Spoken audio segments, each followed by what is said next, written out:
Hello, my name is Matthias and welcome to the FPL Scope and this video where we're going to go through every single team in the Premier League and see how they've done so far so we can better judge which teams to target, which players to target, and what to look out for the rest of the season. But obviously it's really early, we don't really know much yet. We have 3 games to judge based off of, so we know more than we did before Game Week 1. There's still plenty of the season left to come, so a lot of things will change in the future. But yeah, we're going to go through every team, go behind the numbers and have some numbers as well for you, expected goals and expected goals conceded for each team in each and every game so far. We're going to judge the teams as of 3 game weeks into the season, really. You can also go and look through individually each and every game week. I do this wrap up where I talk about every single fixture. So I've done that for Game Week 1, Game Week 2, and Game Week 3, but I figured I should give you a video where there's more like a general outlook over each team, which I'm going to do right now. And in alphabetical order, so we're going to start with Arsenal first and foremost. And Arsenal have been really impressive so far, in my opinion at least. They beat Man United 1-0, like not that impressively in terms of how they looked in the match, but they did keep a clean sheet against Man United. They did get the goal that they needed to win, and they got 3 points, which is what matters in the end, which is what they're getting criticized for now in Game Week 3 for not getting. So yeah, they did set up defensively in both these games. I think that's something notable in these bigger games. Arteta really likes to set up defensively and just make sure that they don't concede and that they have control over the game. And people are criticizing him for how they did against Liverpool, how defensively they set up in that game. But I think judging based off of the last 2 seasons, when Arsenal went 2 seasons in a row without losing a single game against the Big Six and getting quite a lot of wins in those fixtures as well, I don't really think you can fault the thinking of Arteta in those matches specifically. They were really close to keeping a clean sheet and getting a point against Liverpool away at Anfield, which is a really, really tough game. But a really nice free kick from Dominic Szoboszlai made sure that they didn't keep a clean sheet in that game, despite only conceding 0.52 XG, which is really, really low. So I think Arsenal have looked pretty impressive in general, but especially defensively. That's why I have Gabriel Magalhaes as my standout FPL option, because I think he's someone that can get a clean sheet in any game, and he can get a goal in any game really as well from corners, which is still something Arsenal are really focused on. They've changed up their corner tactics and have scored a lot of goals from corners so far this season. It just hasn't happened to be Gabriel. So far it's been Calafiori and Timber getting the spoils. But we know how good Gabriel is in terms of corners. He's still getting defended sort of the same way with like a smaller defender trying to stop his momentum. And at some point I think he's going to score. So I think he's a really good option in general. We also have Gyökeres offensively, who's looked good, especially in Game Week 2 against Leeds, scoring 2 goals, playing 90 minutes. He's been really lucky when it comes to injuries and in terms of his playing time and penalty taking duties, because we have Havertz being injured, the main other striker at Arsenal. He's out, so Gyökeres is going to play 90 minutes pretty much up front, and Saka, the other potential penalty taker, has also been out injured now and is going to be injured for a little while longer, it seems like. So that means penalties is also secured for Gyökeres. So 90 minutes plus penalties makes him a really good option as well. We'll have to see how good he is in matches going forward this season. He did score twice against Leeds. I had him as my captain in FPL. Really happy about that. I'm really happy about having him in general before everyone started bandwagoning him in after Game Week 2 against Leeds, when you really should have had him before Game Week 2, which I did, so thankfully. But anyways, Arsenal looking good, solid defensively as expected, pretty good defensively, especially against Leeds. I think that was really impressive, like just how they decimated Leeds, who have been good defensively in the other 2 games. I think Arsenal have been really good and impressive so far, and they have a really good fixture string for Game Week 7. So you should look into how to get some Arsenal assets in for that game week potentially. We also have Eberechi coming in at a really reasonable price. So Arsenal are a really interesting team going forward in general, I think. Moving on to Aston Villa, I think they've been probably the most disappointing team so far, and I don't really know why, because they still have basically the same players as last year. And now even after the transfer deadline has passed, they've added some new exciting talents, especially Harvey Elliott, who I think is going to be pretty good for a price of 5.4 now, I think, in midfield. He's going to be a pretty good option there for Aston Villa. So hopefully he can help, what's the word I'm looking for? Resuscitate or help Aston Villa reach back to their former heights, because they've been really bad this season, especially when it comes to offensively, like getting a lot of points offensively. But they have faced Newcastle and Crystal Palace, 2 of the better defensive teams in the league so far. So that's part of the explanation.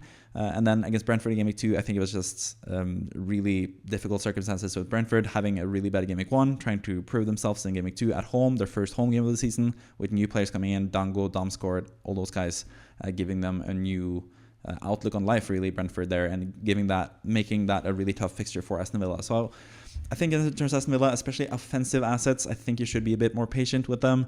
They do face really easy opposition going forward. I think this is going to help them alongside the new signings, and also just because they just need to be better because they have a really good team and a really good manager. So there's really no reason why they should continue being this bad offensively. Defensively, I think it's looked a bit more shaky. 5.29 expected goals conceded against 3 teams that aren't the best offensively. Like we've seen Newcastle really struggle to create anything so far this season. And we also seen Brentford be not that good in that department. Crystal Palace also scored 1 goal over the first 2 game weeks, and then they scored 3 goals and just completely dominated Aston Villa in game week 3. So defensively, not so sure about them. They played Mings in defense rather than Pau Torres. Don't really know why, because Pau Torres is a really good defender. But offensively, I think Aston Villa are still a really good team, and I think you should be patient with the likes of Rodgers and Watkins. I still have Rodgers as my standout FPL option. He's a bit cheaper than Watkins. I think that's why I've gone with him over Watkins, but Watkins has the higher ceiling in terms of points if they start firing. But it's just that little doubt about Aston Villa now that makes me want to more go for a player that has is worth less, basically, has a lower price, which Rodgers has. So it's a little bit less of a risk there going with them in case they still don't perform. And I think Rodgers is going to be really good. He's going to be more centrally now that Harvey Elliott has come in. So I think he could be a good option going forward for Aston Villa. Next up, we have Bournemouth, who have been really, really impressive. 3 matches, 2 wins, 1 loss. The loss came against Liverpool in a game that they might as well have won as well. They looked really good at parts in that game especially, but it is against the reigning champions at Anfield. That is a really tough fixture, but they still scored twice with 2 goals from Antoine Semenyo, who's looked absolutely on fire so far. Scored 2 goals against Liverpool, had an assist and could have easily had a goal, was really close to scoring a goal against Wolves. And then against Spurs, I think that was probably his best game so far, almost. Like his best game is still Liverpool, of course, with the 2 goals, but he looked really good against Spurs and easily could have had points there as well, Semenyo. So I think he looks absolutely amazing. And I think Bournemouth as well, defensively, in terms of DEFCON points, we have expected them to be good in that department, but we didn't really have much faith in them. At least I didn't before the start of the season, that they would be as good defensively as they have been in the past, because they have sold. Basically, they have changed out 4 out of 5 defensive players in terms of their backline, the 4 players in their backline and their goalkeeper from last season. But they look really strong. I think Truffert, Diakite, and especially Petrovic have been good signings. Senesi also coming in as that other defender has looked really, really good, especially when it comes to DEFCON points. So I think Bournemouth are just a really good team to have players from in general. Even though they have not the best fixtures going forward, they have some decent fixtures in the next few game weeks, where I think especially Semenyo is going to be really good against some weaker defenses in Brighton, for example, which we'll get to pretty soon. So yeah, Bournemouth, really impressive. Senesi and Semenyo, the main standout options there, but a lot of good options for a really decent price for a lot of players from Bournemouth. Even Evan Nilsson up front. You have other defenders as well that you could choose instead. Truffert, like I just mentioned, offensively he's really good. They have some really good options there at Bournemouth. So yeah, definitely a really good team to target to get in players from in the future. Then we have Brentford, who have been kind of disappointing, honestly, because they've had 3 really easy matches so far. They faced Nottingham Forest, have looked not the best so far this season. They faced Aston Villa, who've been really disappointing so far, and they faced Sunderland, who are newly promoted and haven't really produced the best numbers, despite getting 2 wins so far at the Stadium of Light. So Brentford obviously lost their manager. They lost their 2 best players in Mbeumo and Wissa. So I do think that they will be threatened by relegation this season in general. But when it comes to standout FPL options, I have Igor Thiago, who has stayed and remained as the main number 1 guy up front, the number 9, if you will. He's probably going to be on penalties now as well, because Kevin Schade missed a really bad penalty against Sunderland in Game Week 3. So I think Igor Thiago will be back on penalties, just like it was in Game Week 1 when he took a penalty and scored that. So yeah, but yeah, 2 penalties, and they still haven't really gotten that much when it comes to expected goals, because 2 penalties is basically 1.5 xg. So if you remove 1.5 xg from their current xg number, they'll be down at 2.4 xg over the 3 games, which is really, really bad. But obviously, you do get penalties sometimes. Maybe Brentford are good at getting them. That might be the case. And if that's the case, Igor Thiago will be an even better option. But I think he's basically the only guy I would consider that much currently for Brentford, considering they have really bad fixtures. But of course, defensively, they are also really good for defensive contribution points.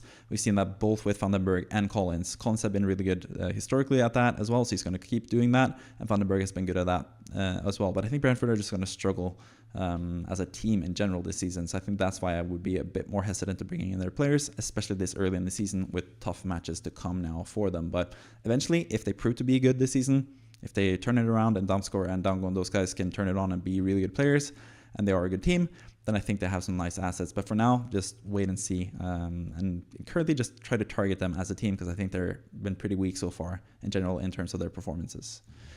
Number three, well, why should I say that? Brighton, I don't know why I said number 3 there, but anyways, Brighton, which is a bit of a confusing team. Maybe that's why I'm a bit confused. They are just like Brighton, basically. They can show up and be any team at any point, really. 1-1 draw against Fulham, which was kind of expected. Two teams that are like mid-table clubs. 1-1 was like a expected result there. Then against Everton away, they have way more XG in that game than Everton. They create so many chances but miss all their chances. Really struggle in that game in general despite producing a lot of great chances, like I just mentioned. Lose 2-0 against Everton. And then they beat Man City in Game Week 3. So yeah, as always, Brighton are kind of confusing, but the one thing that we have from Brighton so far is the fact that they have a lot of chances in their matches, both ways really. You see the expected goals and expected goals conceded numbers, both are really, really high. 10 total expected goals in their matches so far from 3 matches. That is a lot of goals per game, over 3 goals per game if you can do quick maths like I just did. So Brighton are a really fun team for like offensive players, I think. So that's why, like I mentioned with Bournemouth, why Semenyo is someone that I really like for this next upcoming game week, because Brighton matches just have a lot of goals in them in general, and I think that could be really good for Semenyo after being so good in the first 3 game weeks. But yeah, when it comes to Brighton assets, again, they're sort of the same as with Brentford. They have some tough matches going forward, so it's really tough to choose any assets, and they have also a lot of like solid but like and not any like super standout picks. They have Minte, who's looked really good. Brian Gruda scored a goal against Man City. He's looked really good, but he's going to play that much. Defensively, defensive points, they're going to be really bad because they play like a possession style. They don't really get many defensive contribution points, so I don't think they really have any super good defenders. Maxim de Cooper, maybe, who's an attacking threat, but yeah, defensively they also conceded a lot of XG so far, so I don't think defensively they had that many good assets. I think actually my favorite asset from Brighton so far is Jorginho Rutter, who's been getting a bit of a bad rep because he got injured for Game Week 2, didn't play in that game week, and then he wasn't quite ready to start in Game Week 3, so a lot of people have looked to sell him, but I think he's going to be on penalties now with Matt O'Reilly leaving for Marseille. Jorginho Rutter is probably next in line to take penalties there, especially if he starts up front, as I expect him to, over Welbeck, because Welbeck has looked really bad so far this season, especially against Everton in Game Week 2. He was the main reason why they missed all those chances that they did create in that match. So I think Jorginho Rutter is an underrated asset at this point, who I think is going to be pretty good going forward in FPL, but Brighton also, again, have those tough matches, so I think it's a bit of a wait and see. But if you have him in your squad already, I would not be too, fussed about selling him quickly. Maybe if you can get someone really nice like Semenyo, for example, if you have a cheap way or easy way to do that, then maybe you can consider that. But I think Jorginho Rutter is going to be a really good asset across the season, especially. So I think it's a bit more wait and see. And Brighton, again, like I mentioned, really confusing team. I can't even speak properly when I speak about them. So yeah, they're just the same Brighton as they always are. Can be really good in some games, can be really bad in other games. Really tough to judge even from the first 3 games of this season already. Burnley, I think, is a lot easier to judge. I think they are a really bad team. You can see from the expected goals conceded, 6.72 in total from these 3 matches. That's pretty bad in general. They also faced Sunderland in those 3 fixtures, which is a team that's not that good offensively. They have faced Spurs and Man United, so of course they have faced 2 really good offensive teams, so you can't really judge them too harshly. And they did actually get 3 points against Sunderland in Game 2, which is really impressive. But in terms of assets from Burnley, obviously, there's the 2 main guys that a lot of people have already in Dubravka and Estev. I think Dubravka is the better one out of the 2 because he's the only playing 4.0 goalkeeper. And we have other 4.0 defenders that look a lot better than Estev, even with Burnley, with Hjalmar Ekdal, who's gotten a lot more defensive contribution points, or a lot more defensive contributions in general than Estev. So yeah, I think Dubravka is the standout option, but I don't think he is that good of an option. I think he's just a good option because he's the only starting goalkeeper for 4.0. Because defensively, I think Burnley will be a really easy team to target. That's why a lot of people want Liverpool players for Game Week 4 especially, because Burnley just haven't looked good defensively at all this season, conceding 3.63 XG against Man United, which is quite a lot, really. But yeah, offensively, Jadon Anthony has actually looked pretty good, but again, I don't think Burnley is a team to invest in because I think they're going to be the worst team of the league this season. From the first 3 game weeks, there hasn't really been too much to dissuade me from that opinion either. So yeah, definitely a team to target when you have players playing against them. Those are going to be decent captaincy options, like they were in Game Week 3 with 2 Man United players and William Fernandes both getting 10 points each, which was a really good score for that game week. Next up, we have Chelsea, who have looked pretty impressive overall, I think. 2 wins, 1 draw, 0 losses so far. But they have also sort of been a bit lucky, especially when it comes to disallowed goals. They've had 2 or even 3 disallowed goals against them. One against Palace and one against Fulham, which were kind of controversial. The one against West Ham was pretty clear offside at West Ham. But I think Chelsea have sort of been the opposite when it comes to clean sheets. Because I think against both Palace and Fulham, they probably should have conceded from the goals that they did concede, but that were disallowed eventually. But they didn't really concede too many chances against Crystal Palace either in Game Week 1. So I think defensively Chelsea are still pretty solid. You can see the expected goals conceded, 2.41 is really good. Expected goals are really good as well, 6.7 in total. Most of that is from the West Ham game. Actually, the Fulham game is not too bad either. But the West Ham game was like the main thing for Chelsea players, especially Joao Pedro, who's looked really good so far this season. But yeah, the West Ham game is like the main driver for their points so far, FPL points. And they looked really good in that fixture. Also should be noted that they have played 2 out of the 3 game weeks so far without Cole Palmer, and they've looked really good, especially offensively without him. So I think they just have some really good assets in general, whether it's defensive or offensive, and they have some they have okay matches now, and then they have a slightly tougher fixture list. But then from Game Week 9 onwards, I think especially is when you should target Chelsea players, especially because that's when they have really easy matches for the next few game weeks after that. But Joao Pedro looks amazing, of course. He's one of the most highly owned players in the game. He's not on penalties, not even on penalties after Palmer, because we saw Enzo Fernandez take a penalty, but he's been really good at corners and scoring those so far. He's got like 3 out of his 4 attacking returns, I think, so far have been from corners, just because he's really good at timing everything in the box and peeling off the goalkeeper to score. I think that's something that defenses will adjust to, because it's been really easy for him to score from those corners, and I think it's not that sustainable. But he's been really good in general, both in preseason and now in the season. He's shown to be a really good player for Chelsea, and even more so with Delap being out injured, they haven't really brought in anyone as like a backup striker apart from bringing back Mark Yu back from loan at Sunderland. I think Joao Pedro is going to be pretty safe for minutes, and he's shown to be a pretty effective player so far, even without penalties. So yeah, I think he's a really good standout option. Defensively, they also have a lot of good options. Sanchez in goal is really popular, of course. Cucurella, I think, has looked amazing, both for attacking returns potentially. He scored for Spain in the international break just now. And also for defensive contribution points, Cucurella's actually looked pretty good. And Tosin as well, for 4.5, which is a really nice price in defense, even cheaper than Sanchez in goal. He's also looked really good for defensive contribution points in the games that he's played so far. So he's another good option there for Chelsea. So they have a lot of good assets. I don't think their fixtures are the best in the next few game weeks, but from Game Week 9 onwards, you should definitely look to load up on Chelsea players, because they look pretty good so far this season. But again, both against Palace and Fulham, they could have had a different result if it wasn't for some refereeing decisions and some luck that went their way. But yeah, they are looking like a really good team so far. Another team that's looking really good so far is Crystal Palace. They've had some pretty tough fixtures, especially on paper, against Chelsea, Nottingham Forest, and Aston Villa, but they still haven't lost this season despite facing those 3 teams.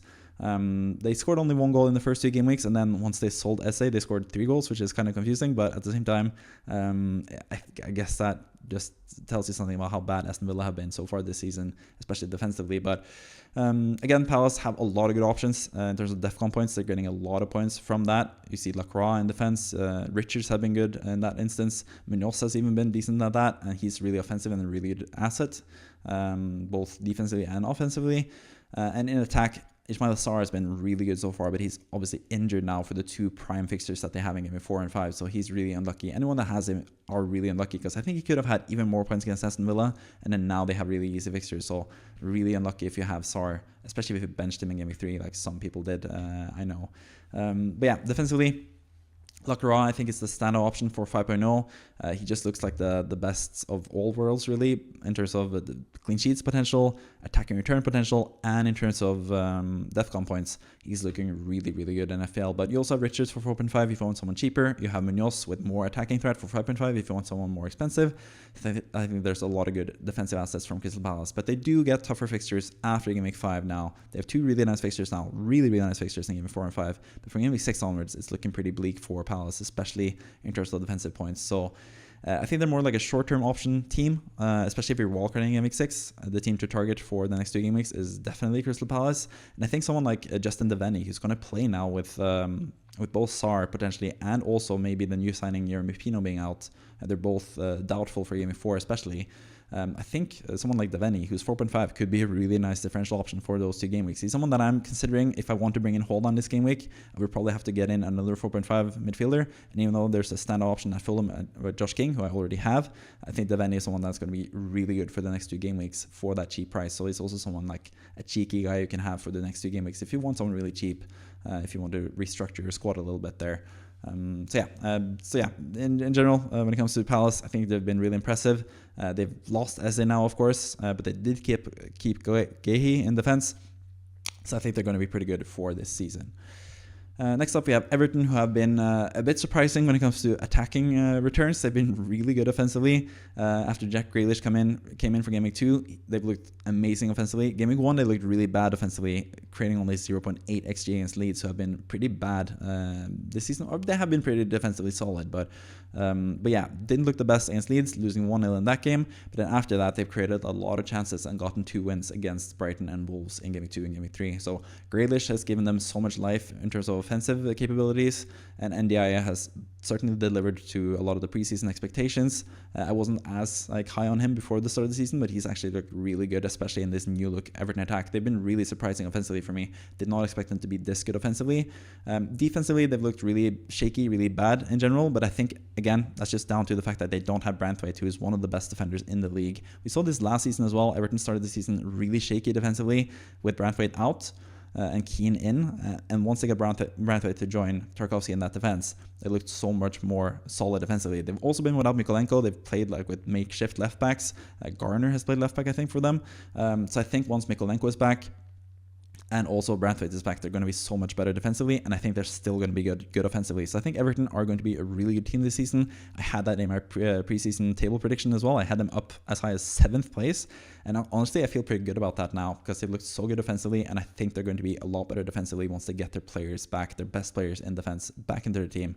They're going to be pretty good at that front as well. So I think once they get their easier fixtures from around Game Week 7 or 8, I think they have decent fixtures, maybe even Game Week 6, whatever they play West Ham. From that point on, they have pretty good fixtures, and I think that could be a really good team to target in general.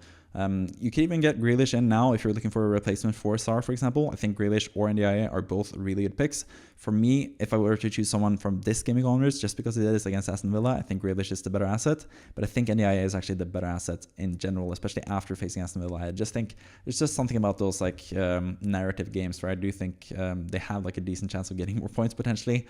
But I think NDIA is, especially for 0.2 less now, since Grealish has gone up in price. I think NDI on penalties and all that stuff, they're going to get a lot more penalties. Last season, they didn't get many penalties, and that's why NDI wasn't really that interesting of an option, even though he was the penalty taker. But now, with a lot more share of their games being in the attacking half for them, I think they're going to get more penalties. So I think NDI is going to be good for that. But Grealish might be the one to get those penalties and get the assist for them. So he's also going to be good in that aspect. So Everton are really good going forward. I think also when they get Brentford back around Game Week 5, 6, I don't really know. He's still out with an injury. He's going to work his way back pretty soon. Once he gets back into the defense as well, I think Tarkovsky is going to be a really popular pick with all the defensive contribution points that he's going to be getting. I think he's going to be a really good pick as well pretty soon once they get Brentford back. So and Mykolenko back whenever he's back. So Everton, really good team. Really a lot of good players to monitor from them. You can even go with a midfielder already in Grealish or NDI if you want to from this game onwards. Really. So yeah, Fulham is the next team. And I think they have sort of been as expected, defensively sound, not that exciting offensively, but just a really solid team in general. They've had 3 really tough fixtures so far, especially in terms of defensive points in general. Brighton, Man United, and Chelsea have been 3 of the best teams in terms of creating chances this season and scoring goals. And Fulham have faced all 3 so far. So I think defensively, even though their expected goal conceded numbers doesn't really tell the story of them being good defensively so far, they're pretty close to Everton, who have been pretty bad defensively. I think they're going to get more points in that regard pretty damn soon, Fulham, because they are just a really solid defense. They have a really good defensive backline. Leno in goal, Anderson and Bassi in the central defense. Also Anthony Robinson coming back now at left back. That's going to help them even more. And I think they've been a bit unlucky as well when it comes to the Chelsea game, to not take the lead in that game with the Josh King goal. Speaking of Josh King, he's looked amazing. He's only 4.5, and he's been a mainstay in their team so far, playing 70 plus minutes in every game. But they do have some new signings coming in now with Kevin and another player that I keep forgetting coming in their amongst their attacking assets. So we'll see what happens with the playing time for King. But I think it's still going to be pretty nailed on for them. He's just that good, and he is like an exciting talent from their academy. So that's always going to be something that both the fans and everyone around them wants them to do and give them playing time, basically. So I think Josh King has earned his playing time as well, because he's looked really good in these first few game weeks. So I think he's a really nice asset for 4.5, and I think defensively they look a lot better now, with some easier matches coming up for Fulham, especially now in the next few game weeks. So the Anderson has been good for defensive contribution points so far. He's going to be good. Anthony Robinson is actually pretty good in that department, and also someone that can get assists. So I think he's going to be a sneaky good option for 5.0 and or even 4.9 if he has gone down in price. He's looking pretty good. So I think Fulham are going to be good eventually this season, but they just had some really tough matches where they have still not conceded that many goals. They conceded twice against Chelsea, once against Brighton and Man United, and that's not really that much considering they faced really good offensive teams. So yeah, solid as expected Fulham, not that exciting offensively, but defensively I think they're going to be getting some nice points pretty soon now with some good fixtures coming up for Fulham. Next up we have Leeds, who have looked really good defensively in the whole matches so far, but they got absolutely destroyed against Arsenal in Game Week 2 away against Arsenal, who look, like I mentioned with Arsenal players in general, or Arsenal, they set up really offensively against the weaker teams in the league, which Leeds really got to notice in Game Week 2 in this instance. But keeping 2 clean sheets at home is really nice, conceding 0.8 XG against Everton and 0.46 XG against Newcastle is really, really good. So I think there's some really nice standout options for 4.0 in the Leeds defense, with Goodmanson as the main pick there. He's been decent for defensive contribution numbers so far. He is attacking and can get some attacking returns, and he's been pretty good for bonus points on top of that as well. So Goodmanson has been really good, especially if you picked him and you had him for Game Week 1 and 2. But of course, it is really dependent on when you needed these players. So for now, actually, a lot of people have gotten more points from Estev than they would have had from Goodmanson, because they would have benched Goodmanson in Game Week 1 and Game Week 3. And in Game Week 2, most likely, or like, yeah, he hasn't really been the best option in terms of fixtures so far. But they really played the likes of Dubravka and Estev in Game Week 2 when they got a clean sheet, despite Leeds looking so much better defensively than Burnley so far. So I think going forward, when you want a 4.0 defender, I think Leeds is the way to go, especially Goodmanson. He looks really good. Rodan as well is getting some bonus points and some defensive contribution points. He could also be a nice asset for them defensively.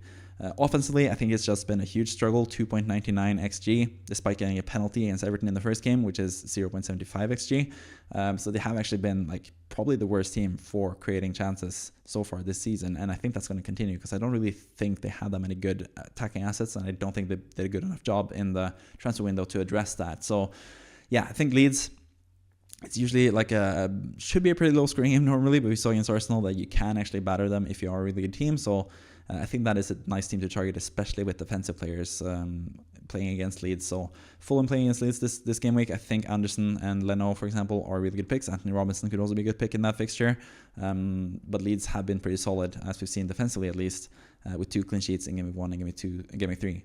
So yeah, defensively sound, offensively not that much, and we'll see what happens for the rest of the season with Leeds. But so far, I think they're going to be relegation candidates, but they have to be locked in defensively to have a chance of staying up, I think. And so far they have been, and gotten 2 nice results from that. 4 points from 3 matches is nice for Leeds as they're fighting relegation this season in general. A team that's not going to be fighting relegation is Liverpool. They have gotten 3 wins out of 3 really like awkwardly tough matches. Bournemouth, as we've seen, have been a really good team. Liverpool managed to sneak in a 3-2 win there with a late goal from Salah, or late assist or whatever it was in that game. So yeah, they managed to get a win against Bournemouth despite it being 2-2 pretty late in the game. Then against Newcastle, they were up 2-0 and then they conceded twice because Newcastle were really fired up with the whole Isak situation, and that's like one of the one game so far that Newcastle looked good offensively. And they did score some goals against Liverpool, but Liverpool again found a way to win there. An assist from Salah to Rio, who scored the winning goal there. And then against Arsenal, again, they find a way late in the game to win with a really nice free kick from Szoboszlai. So, well, they haven't looked as electric offensively or as good in terms of like the play on the pitch so far as we would have expected from all the new players that they brought in. They have gotten 3 points, which is the main part for Liverpool, and they are the surefire title favorites at this point of the season. So So yeah, they have a lot of good assets, obviously. Salah has been a bit disappointing so far, which I'm not quite sure what that is about, but he did struggle towards the end of last season. But usually he starts every season on fire, even if he has had tough ends to the season prior. He has started the season really well. So yeah, but he has gotten 16 points, I think, so far. Got a goal in the first game, got an assist in the second game. Blanked against Arsenal, which is expected because Arsenal are so good defensively, but I think it's still going to be a really good option, and we're going to see in the next 2 game weeks against Burnley away and Everton at home what he is made of. But if he doesn't really perform in those 2 games, I would have no issues selling him and getting Haaland in for game week 6 instead, because I think that might be the meta eventually when we get to that point. But Salah gets 2 game weeks now to impress. In the short term, I think he's the best Liverpool asset. In the long term, I think Isak's going to be the best Liverpool assets from game week 6 onwards, actually. That's why I think it's also going to be nice to sell Salah and move to Isak eventually this season. But when it comes to like both short-term and long-term combined, I think Virgil van Dijk has looked the best pick out of the bunch so far. I think it's sort of a bit overrated how many, of course, like the numbers speak for themselves. He's gotten a lot of defensive contributions so far this season, but I don't think that's going to be indicative of the whole season. I think it's just down to the fixtures that they've had. They have had a lot of defensive things to handle there, and Van Dijk has been the main contributor in that regard. But I think Liverpool are going to be more on the front foot in most games going forward this season. I don't think Van Dijk is going to keep up his level of defensive contributions as he has done so far this season, with 23 against Bournemouth especially was really interesting. A lot of clearances in that game for him. But if you look back from last season, look through the first 3 game weeks of the season, you have really interesting numbers when it comes to defensive contribution points and numbers. Saliba and Gabriel actually had quite a lot of defensive contributions early on last season, but we know that they're not good for defensive contributions. I think it's sort of the same can happen for Van Dijk. He's slightly better than those guys, of course, for defensive contribution points, but in total, I don't think he's going to keep up this level that he has so far. But he is a really solid option. We know he's going to play every week. He has attacking threat, and sometimes he can get defensive contribution points, as we've seen from these first 2 games. That's going to happen sometimes. He's going to face the likes of Bournemouth or teams in that ilk. Bournemouth, Arsenal, Newcastle, some pretty tough teams. So he is going to get some defense contribution points at some points, but I don't think he's going to be a defense contribution monster as he's looked so far this season. But he's still obviously a really good pick, my standout option for like both the short term and the long term. But I think Salah now for the next 2 game weeks, and then Isak after that are going to be the standout options for Liverpool, who are obviously a really good team and the expected champions this season. We'll see if that happens. But yeah, they've looked good so far and managed to get some results, and 9 points, league leaders. They've been really good. Next up, we have Manchester City, who have not looked as good. Bit a disappointing start to the season. They obviously had the fantastic game week 1 where Reinders looked like the best FPL asset of all time. It looked like City were going to be clear Premier League champions, and then they've lost 2 games in a row against Spurs and Brighton. But like I've mentioned in a couple of videos already, they lost against Spurs and Brighton in these same fixtures last season as well. So I think it might just be the fact that they are facing some of their bogey teams so far this season that have made them struggle to win matches so far. Only 3 points from 3 matches. Not ideal for Man City, but I think better times are ahead for them as a team in general. I don't think Pep is washed, even though they have a weaker squad now than they did before. I also don't think they're going to be title favorites by any means. I don't think they have that big of a chance of winning the title, but I think they're going to be a pretty good team in general and have some really good assets. They're also getting Guardiola back in defense. He's going to help them a lot defensively and offensively, probably. Could unlock Aït-Nouri to go further up the pitch and be a nice player to have in FPL in that regard, but also brings in more minutes issues potentially for the likes of Aït-Nouri, like I mentioned. But when it comes to like a surefire FPL pick from Man City, I think it's just pretty easy. Erling Haaland has looked amazing so far in terms of expected goals, at least. Hasn't really had that much output. Has actually underperformed his XG so far, even though he's been like the standout striker in this season and gotten a lot of points.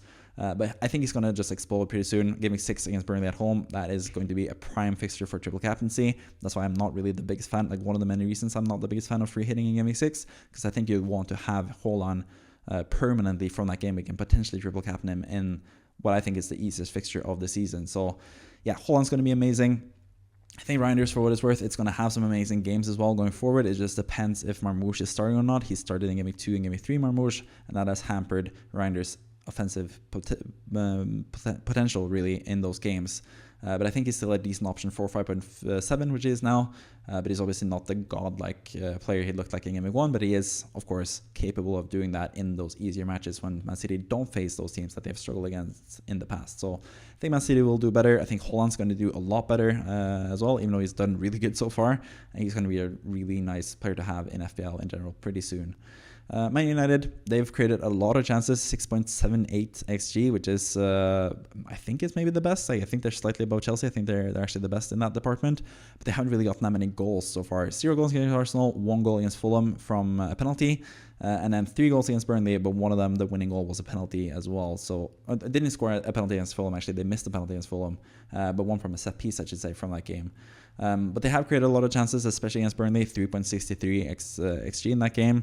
Tells you something about how many chances they can create with Mbeumo and Cunha now in the team, and also how bad defensively Burnley can be and how easy they can be to exploit. But bad defensively is something that Man United have also looked so far in the 3 matches where they have faced like not the best offensive teams. I mean, Arsenal are a good defensive team, but they've set up pretty defensively after scoring an early goal against Man United.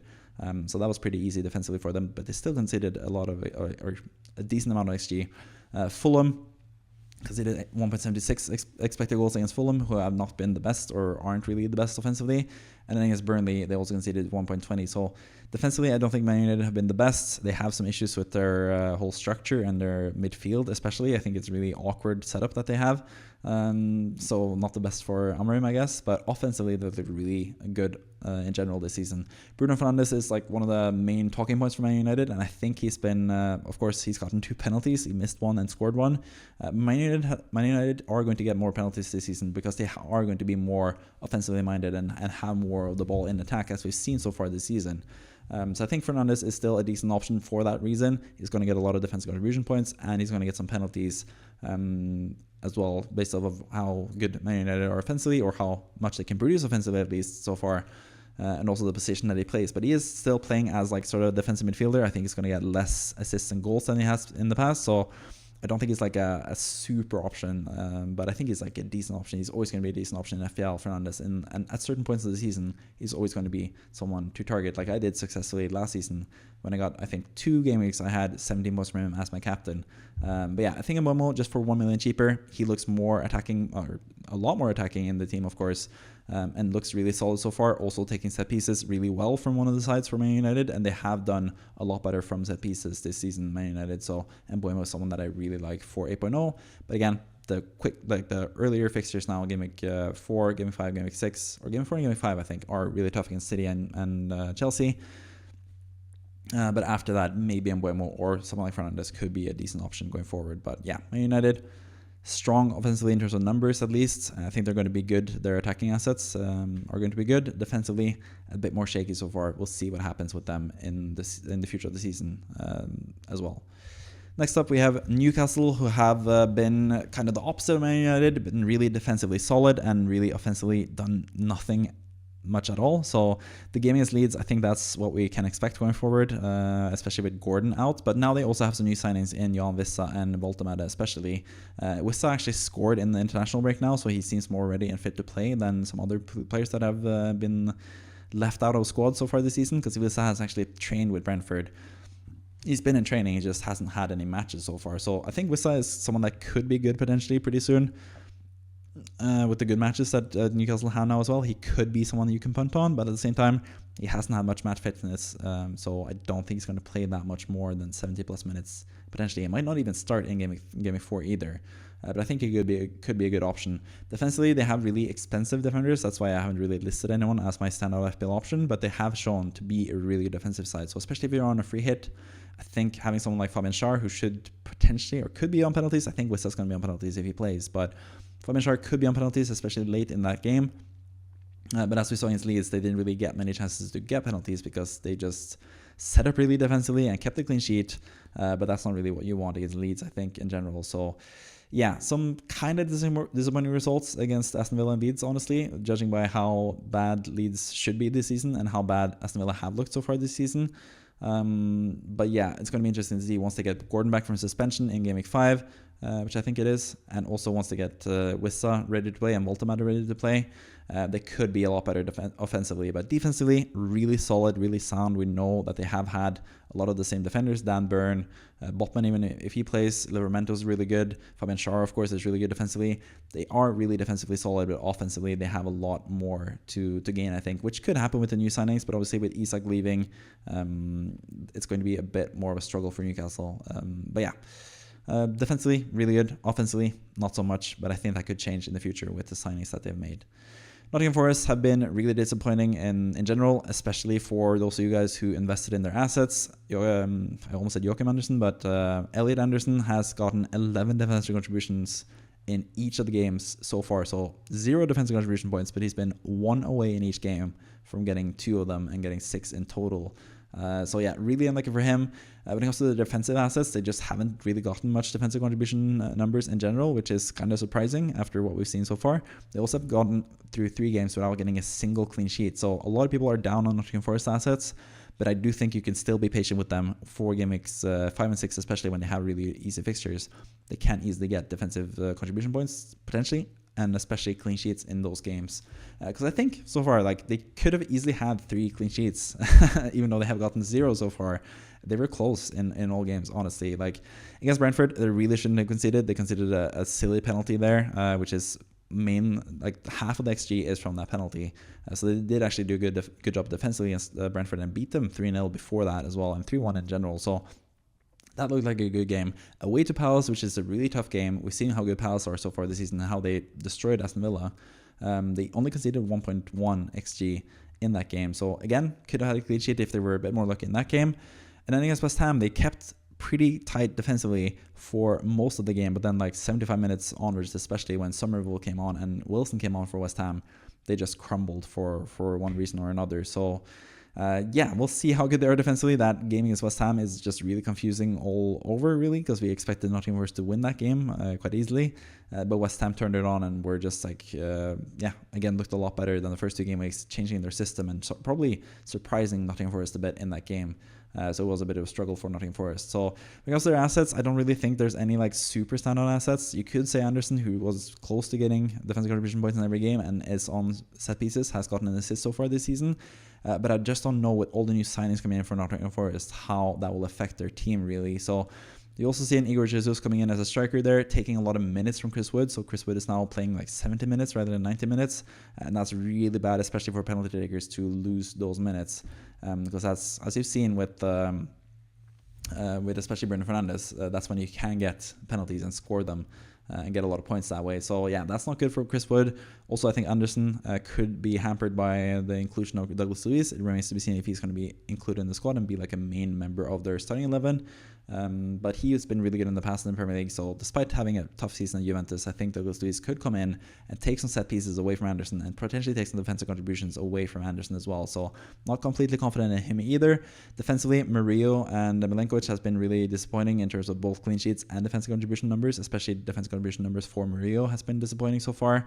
And Neco Williams is also under threat now with new left backs coming in, with Zinchenko also coming in on loan from Arsenal there to play potentially at left back. So yeah, not too confident about any Nottingham Forest assets, even though they could have had, like I said, could have had 3 clean sheets if they were lucky so far. So I think Sels is just my best default pick. He's 5.0. It doesn't look like their defensive assets are going to be that good when it comes to defensive contribution numbers, because they have sort of like an identity crisis this season, Nottingham Forest. They played a certain way last season, but they brought in a lot of players to play in a different way this season. There's also a lot of uncertainty with Nuno Espirito Santo, if he's going to keep his place as manager, with all the turmoil with him and the owners and the higher-ups in that club. So yeah, a lot of uncertainty with Nottingham Forest, but I think Mats Sels is going to be a pretty certain player, even though they did bring in John Victor as another goalkeeper. I think he's more like a Europa League type of goalkeeper instead, and Sels is going to play most games in the Premier League. So I think Sels is just a solid option for 5.0. They're going to keep some clean sheets here and there, sometimes against the better teams, because they do set up more defensively in those matches.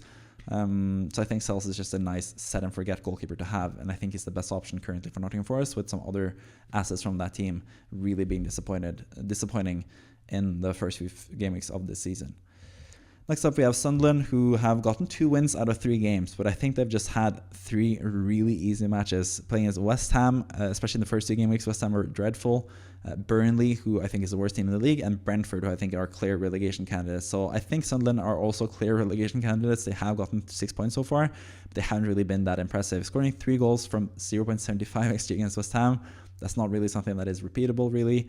Didn't really create too many chances in that game, but they really took their chances well. And also, Mats Hermansen was just awful as the goalkeeper of West Ham in that game. In general, a loss against Burnley, which is also not a good sign, using 0.77 XG in that game. And finally, they beat Brentford, got some goal in the end of that game, but again, 1.54 with 1 penalty included in that number. They just haven't created much offensively at all this season, and they don't really have that many good attacking talents. Maybe Brian Brobby will be a nice contribution to their attack. Maybe he'll help them a lot in that regard, but they haven't really created much offensively. They have been solid defensively, though, especially at the Stadium of Light. So I think that's like one of the things with all 3 promoted teams so far. They look pretty good at home and not so good away from home. I think that's something to take note of in the future as well. But Sunderland have made a lot of good signings. A lot of people are hyped about them. They have made some fun signings in general. Also, Stadium of Light is a really nice stadium, and it's been a raucous, really fun home crowd there. So I get why people are rooting for them, but I don't think they've been particularly impressive despite getting 6 points from the first 3 games. So I think that's still a team to target. I still think that's an easy fixture. We'll see once they get tougher fixtures how good they will cope with that. We've seen Leeds now in 2 games against easier opponents getting points from that, and then facing Arsenal and just being completely obliterated. So I think Sunderland are still a team that someone like Crystal Palace, who are facing them now, can easily take advantage of. So we'll see what happens in Game Week 4 in that regard and beyond that for Sunderland. But yeah, interesting season so far for them. Ballard, who has been he was amazing, got 17 points in the first game week, and then he got injured for Game Week 2 after getting a pretty good chance of getting an assist in the game against Burnley as well. I think Ballard is an interesting prospect both for defensive contributions and in terms of goals and assists, but it's still really early to tell. But Sunderland just don't find that many attractive options from that team because I think they're still going to struggle despite getting 6 points from the 3 pretty easy opening fixtures so far this season. Comes to Spurs, also a team I've been a bit more dubious about compared to others. They did beat Burnley in the first game week, but I thought Burnley had some decent chances to score, despite that not being basically represented in the numbers because they didn't really get the shots off in that game, Burnley. But they had some really nice opportunities to score there. Against Man City, obviously kept the clean sheet there, but again, they sort of could have conceded easily in that game. But I think Vicario has just been, that's why I have him as a standout FPL option. He's just been outstanding so far, and he's going to be the main goalkeeper for Spurs. The hopes of Kinski being the starting goalkeeper are long gone because Vicario is looking amazing, like he did in his first season for Spurs as well, Vicario. But I think Spurs have been really solid in general. They did concede a lot of chances in Game Week 2 and Game Week 3 against City and Bournemouth. Easily could have conceded in both those games. They conceded only 1 against Bournemouth, but again, that tells you something about how good they are defensively, especially with a good goalkeeper like Vicario in place. Playing against Man City and Bournemouth, 2 really good offensive teams, they only conceded 1 goal. So defensively, I think they have a lot of good options. Offensively, I've been sort of down on most of their assets. Richarlison has been a struggle for minutes, and even with Solanke now out, they have brought in Kolomani, so don't really know who's going to play there up front. Kudus is pretty nailed on for minutes, but again, as a West Ham fan, I've told you several times that I'm not really that impressed by Kudus in general. I don't think he's been that impressive either from the start of this season. He got 2 assists against Burnley, but that was mainly from Richarlison's brilliant finishing, and after that, he's gotten 0 attacking returns. But I think Xavi Simons is someone that is really interesting. We've also seen in the past from him for Leipzig. He's actually been someone that scores in bunches. He has like a goal and assists and then 2 goals. Like he is someone that gets hauls, I think, Xavi Simons. He's been that in the past at least. So I think it's going to be a really interesting asset for 7.0. He's one that I also could consider offensively for Spurs as they have some really nice fixtures going forward. So on the wildcard, I would probably prefer Simons over Kudus, but I think Kudus is also obviously underpriced at 6.5. He plays for a really good team in Spurs. They are probably going to be really good still, even though I have been a bit dubious about them, and I sort of was proven right, I guess, against Bournemouth, which is a really tough fixture anyway. But yeah, Spurs, I think they're going to be a solid team. I have them top half. I have them finishing 6th, I think, in my prediction. So I do think they're going to have a good season under Thomas Frank. But I'm not sure if they're going to be like a top 4 contender as people touted them as after the Man City game. But yeah, solid team in general. Really defensive assets. Even in defense as well, you have the same as you have with Crystal Palace, basically, with Van de Ven for 4.5. You have Romero, who's like a middle option who gets more, at least defensive contributions than Van de Ven at 5.0. And you also have Pedro Porro with set pieces, potentially, depending on what happens with Xavi Simons. If he takes set pieces now from Pedro Porro, that's going to hamper his ability. But he's still an offensive-minded fullback, Pedro Porro, who looks really good so far. even got defensive contribution points in Game Week 3 as well, getting 4 points from that game. So yeah, some really good defensive assets from Spurs offensively. I think it's Xavi Simons, potentially kudos if you have a lot of faith in him. But I haven't been like completely sold by any offensive assets from Spurs either, but they have been pretty good so far, Spurs. Next up, finally, we have two more teams in West Ham and Wolves. And West Ham, again, is Game Week 3 sustainable is the main thing for me. The first two game weeks of the season, just awful from West Ham. I expected a lot better, especially against Sunderland. I thought that was going to be a good fixture. That was mainly why I had both Bowen and Diouf in my team as a West Ham fan. It's also probably part of the reason because I was biased and I thought West Ham would have a better season than some people expected. But the first two game weeks, West Ham were just completely terrible. Didn't really create much in terms of chances. Conceded 8 goals from those two matches as well, which is crazy, especially considering the 3 goals against Sunderland from 0.75 XG. But then in game week 3, Potter realized, okay, I can't do what Ange Postecoglou and Amorim are doing and just keeping the same system all the time and hoping that it's going to get better. I have to adjust to my team and their needs. And that's what he did. Turned it into a back 4, put in some new players, Mavropanos in defense, who looked pretty good in that game against Nottingham Forest. Walker Peters as the right back after that dreadful performance from Wan-Bissaka in game week 2. And then also bringing in Callum Wilson later in that game, and Summerville also really helped West Ham offensively in that game. Also getting Bowen in his preferred position at right wing also helped West Ham. So game week 3, West Ham looked really, really good. You can see both the expected goal numbers there and the actual result, 3-0. Is really impressive for West Ham. Paquetá as well, someone that is like a mini Bruno Fernandes, people have touted him as. He's going to get defensive contribution points. He is on penalties for West Ham. He looks a resurgent player now after all the charges have been cleared, or at least like the match fixing charges have been cleared for him. He looks like a much better player again. He's going to be underpriced at 5.9. For some reason, he's gone down in price despite having 2 returns already. But he is looking like a really good asset for West Ham. I also think El Hadji Malik Diouf has looked really good. He was a really high preseason pick. And he's been West Ham's best performer so far in the 3 game weeks in total. He's gotten 2 assists as well in game week 2 and game week 3. He got 1 assist each in those 2 game weeks. His delivery is fantastic and he is super offensive. And especially West Ham can lock down defensively as they did against Nottingham Forest. It is Nottingham Forest, not the worst team to face from a defensive perspective. But if they can be better defensively and Diouf can still keep up his level of attacking involvement, he almost scored against Sunderland as well in game week 1. He's going to be a really nice standout asset as well. Bowen scored a goal and probably should have had 2 if it wasn't for Callum Wilson stealing his finish against Nottingham Forest. He also looks like a much better option now than he did for the first 2 game weeks. So he's someone that I'm keeping for game week 4. Just judging, I think this game is going to be really interesting because from the first 2 game weeks, West Ham looked absolutely terrible and Spurs looked absolutely amazing. But in game week 3, West Ham looked absolutely amazing and Spurs looked absolutely terrible. So I think it's going to be a really interesting game for game week 4 between West Ham and Spurs. Also, obviously, a derby. Anything can happen in that game. And it's going to be interesting to see how Paquetá, Bowen, Diouf, and all the Spurs players as well are going to perform in that game. So, yeah, interesting game, I think, in general there between Spurs and West Ham. And I think that's going to, show us a lot about those teams and what they're about after Game Week 3, when they sort of made a complete shift from what they looked like in Game Week 1 and Game Week 2. But yeah, West Ham, some decent options. Paquetá for a cheap price. Bowen is obviously not someone you want to bring in now, but from Game Week 8 onwards, West Ham have really nice fixtures, so that's someone you could consider at like a cheaper price now as well, since they went down in price. I think Bowen's going to have, once again, a good FPL season, because that's what we can to expect from him. He's a fantastic player. I think he's like probably the best player outside of the Big Six currently in the Premier League. He's amazing. Doesn't get enough plaudits in general, Bowen, but he's been disappointing so far in Game Week 1 and Game Week 2 especially. But I think better times are potentially ahead for him and West Ham in general, as they have changed their system and might be a better team now. But we'll see if it's just a one-off against Nottingham Forest or if it's something that is sustainable. That's going to be the biggest question I think I have for West Ham in general this season.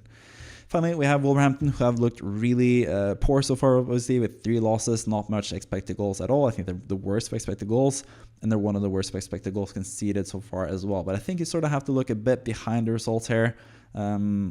Of course, they have faced 3 really good teams. Man City in the first game, really tough team to face. Bournemouth had looked a lot better than expected and were fantastic in Game Week 2. And also they had to play with 10 men in that game, Wolverhampton. And in Game Week 3, they had to be playing without Strand Larsen, who is now injured. Might be out for Game Week 4 as well. And they played against an Everton team that have looked really solid offensively, especially this season. So 3 really tough matches. I think it's a bit early to judge Wolves. I think they still have like a decent team defensively. They were pretty solid under Vitor Pereira last season. So I think the defensive assets, someone like Agbadu, for example, who I have in my squad, it is tempting to sell him and bring in someone else. for the same price. Like there's a lot of good 4.5 defenders currently. Senesi and Tosin especially are two guys that I'm looking at that price. But I think Agbadu could come good eventually. He also took a free kick for Wolves against Bournemouth, which is interesting. And he's been decent for like attacking threat from set pieces as well. And defensive contribution numbers, he is looking pretty good. So he's the one that I could consider, but Wolves just haven't looked that good defensively so far. So yeah, not completely sold on him. But I think Stern Larson, for his price, still going to be probably a pretty good asset. They have brought in a new striker from Nigeria who actually scored in the international break now, so maybe Stern Larsen will be a bit under threat when it comes to his playing time. He's also out injured now. I think most likely for Game Week 4 he's going to be out injured. He had to withdraw from the Norway squad because of injury. So he is actually injured. It's not just like an international break injury to try to force him move to Newcastle, but obviously he is a good asset. So I think especially from Game Week 5 onwards, when Wolves had really good fixtures, it could be a turnaround for both Stern Larsen and Wolverhampton as a whole. But currently, they haven't looked that good so far this season, and yeah, we sort of have to judge them based on that a little bit and maybe consider targeting them. But I think in Game Week 4, a lot of people are looking at Newcastle for attacking returns potentially in that game week. I'm not so sure about that because Newcastle haven't looked the best offensively, and Wolves, I think, are better defensively than what they've shown in the first 3 game weeks so far, with some really tough attacking oppositions in those 3 game weeks. But of course, defensively with no Stern Larsen, I think targeting Newcastle defenders for Game Week 4 if you're on a free hit in that game week could be a good idea as well. But I'm going to have my free hit draft in the team section video on Friday, right before the deadline, of course. I want to save it until as close to the deadline as we can get, because we get the most amount of news, we get the press conferences, we get everything in time for that video, basically. Also going to have my wildcard draft video as well this game week, as I do every single game week on this channel. So if you want to see that, then subscribe for more. Going to have another video as well. I think I might just go through chip strategies. That's my tentative plan for now, the Tuesday video.